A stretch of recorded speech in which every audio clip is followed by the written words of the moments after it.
Hello, this is Martin Altersberger for Heart and Lungs Ultrasound, and in this video we are going to continue our extensive evaluation of diastolic dysfunction.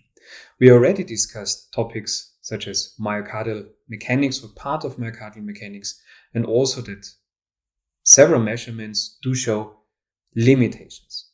And I want to pick up by showing you this case example. On the left-hand side in the screen, you do see mitral valve replacement.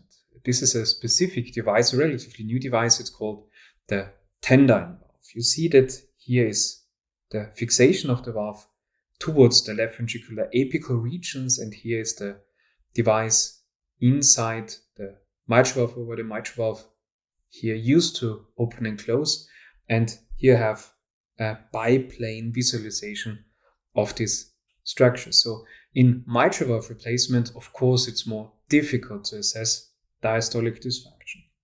We'll talk on how to get an idea or how to understand left ventricular filling pressures in this lecture. But for now, we do see that measurements such as the E to E prime ratio, they cannot work as there is extensive involvement of the valve. So in several measurements, when you have, for example, metal here or something different, calcifications as well, mitral annular calcifications or mitral valve replacement, mitral valve repair, we do not actually know if the measurements such as E to E prime is accurate, especially when you have different velocities or a difference in inflow. Furthermore, when you have atrial fibrillation. In atrial fibrillation, you have several values. Sometimes you can see it over here in the screen.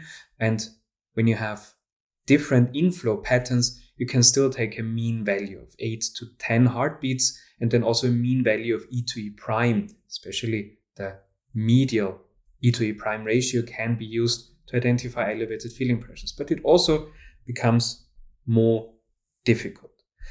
Now, talking a little bit more about the Tendyne valve, here's another example, 3D TTE imaging of the Tendyne valve, and you can see over here quite nicely from the left ventricle towards the valve, and you see here the Tendyne valve, and here in this 3D image, so here is left ventricular myocardium, and that's actually the mitral valve replacement. And you can see here is the opening of the valve, and when you also add more information to these two dots here, this is creating a light or a brighter image.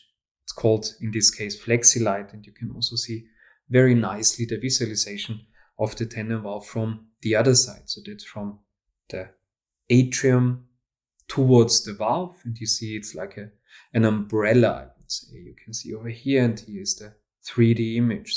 So we visualize this area and we look from here towards the Tendyne valve, and here also notice the arrow. This is from this line to this line, and here from the ventricular perspective we look at this valve, and as this is a very large structure, it of course makes sense that evaluation of filling pressures can be different.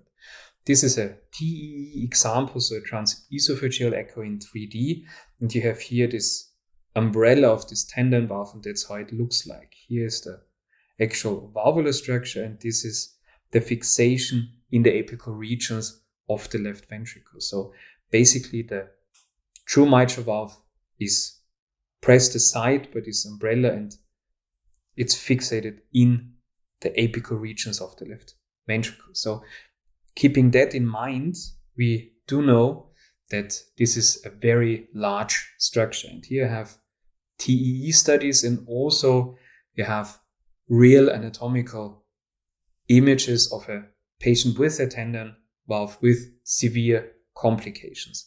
This patient overall had an LVOT obstruction due to this valvular structure, and you can see it over here quite nicely how large this structure in the left atrium actually is. This is the left atrial view, and this is the view from the left ventricle. And also in this case, you see this large umbrella, this valvular structure, and how it's fixed in the apical regions of the heart.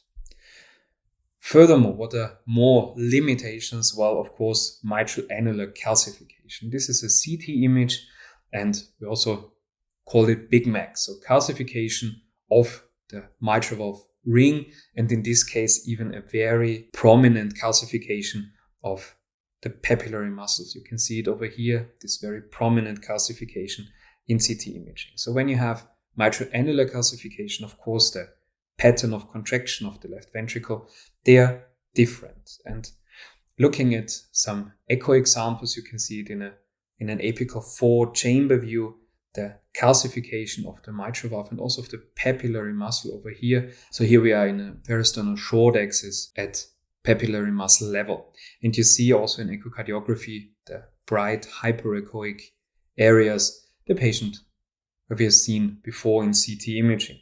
So here is everything basically calcified, and you can see that especially here the basal septal parts contraction is different. So the measurement of E to E prime might be inaccurate. So with a greater extent of mitral annular calcification, you should avoid the measurement, as we simply do not know what's correct. Also when there is a turbulent inflow, so beginning or also already a mitral stenosis present, you should be very careful with evaluation of E to E prime. What I do believe though is when you have, especially at one part, lesser calcification, probably the measurement still might work. But keep in mind, we do not have data for that. So as the next summary, all our parameters we have discussed so far have limitations. The E to A ratio has the limitation like the E to E prime, that is a Doppler measurement. In aortic regurgitation, it might be more difficult to evaluate the E to A ratio, also due to the loading conditions, it might be inaccurate. Image quality is important for all our measurements, of course. And when we have atrial fibrillation, it gets more difficult also in sinus tachycardia in case of an E to A ratio due to E to A fusion. In E to E prime, again, it's a Doppler measurement. Image quality is essential. Mitral annular calcification, mitral valve repair and replacement, and wall motion abnormalities are all possible pitfalls in measuring the E to E prime, and it should be avoided. In the left atrium, it's important to have an optimal image quality because it's truly important to visualize the borders of the left atrium nicely to really get a good measurement of left atrial volumetric index.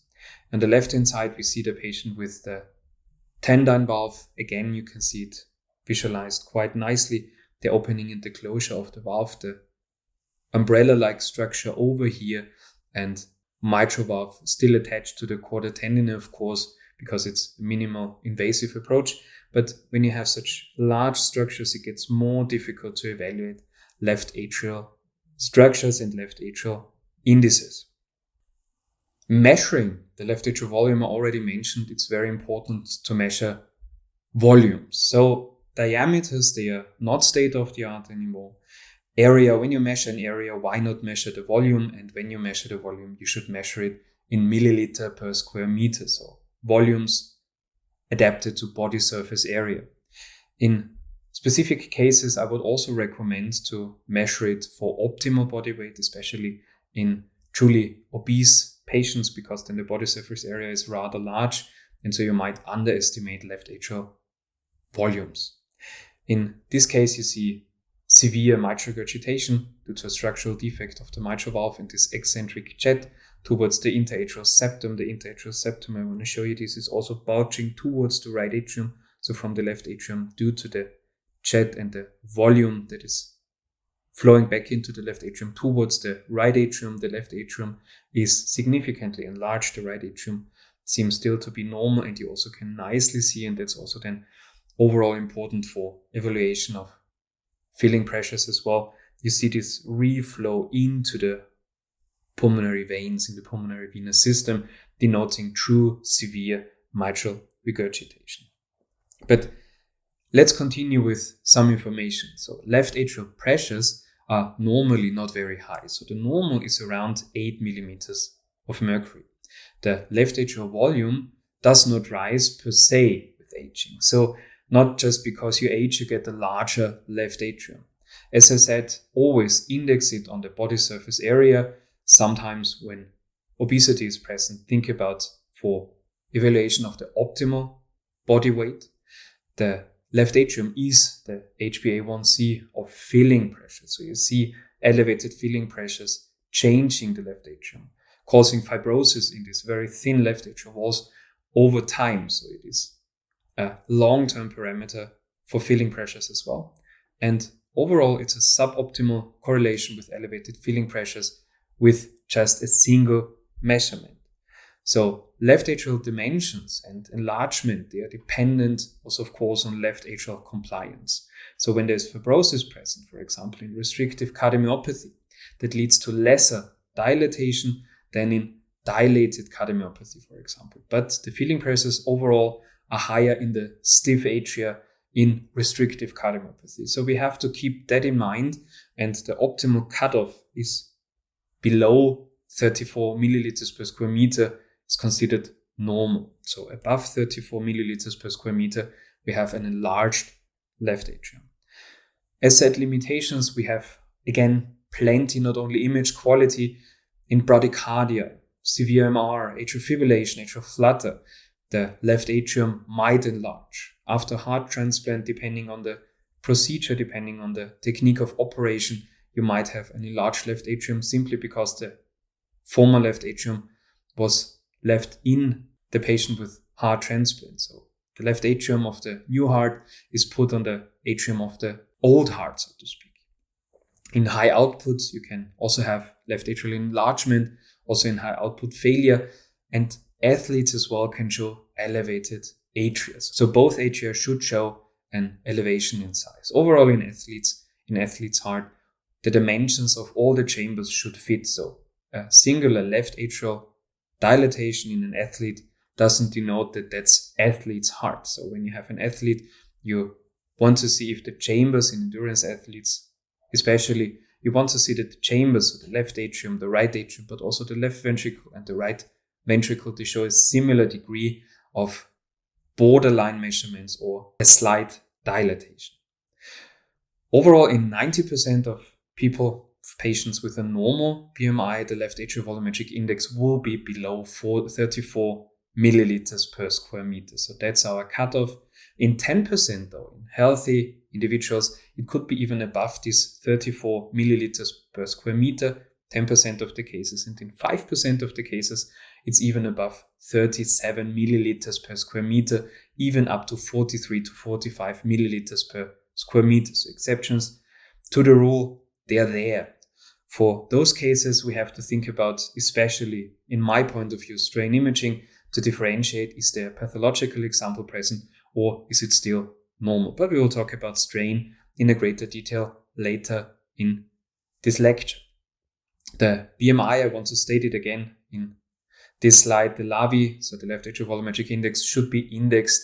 At least think about it. So HFpEF in obese patients in the obese phenotype of heart failure with preserved ejection fraction could show this pseudonormalization of the left atrial volumetric index. When you index it then to the optimal body weight, it will be enlarged. So keep that in mind when you think about a patient with dyspnea, a little bit of elevation of the NT-proBNP, having probably still HFpEF, even though the LAVI would be normal when you index it to the actual body weight. So some notes here: the reduction in height due to aging has no relevant impact overall on BMI. Of course, weight gain does. Rapid rise in filling pressures initially still show a normal left atrial volumetric index. Of course, because if you have a rapid onset, the LAVI has to adapt. So over time, when it's chronic in chronicity, the longer standing of elevation of filling pressures, the volumes of the left atrium, also of the right atrium, will of course increase. So it takes some time. In severe obesity, for example, here I have a patient, 163 centimeters, 160 kilograms of body weight. The BMI is 60. In reality, the patient even did weigh more. The body surface area of 2.56 did show a left atrial volumetric index of 22 milliliters per square meter, but optimized on her body weight. So the optimal body weight would be 55 kilograms, showing a body surface area of 1.58, and then translating into a pathological left atrial volumetric index above 34 milliliters per square meter in this specific patient.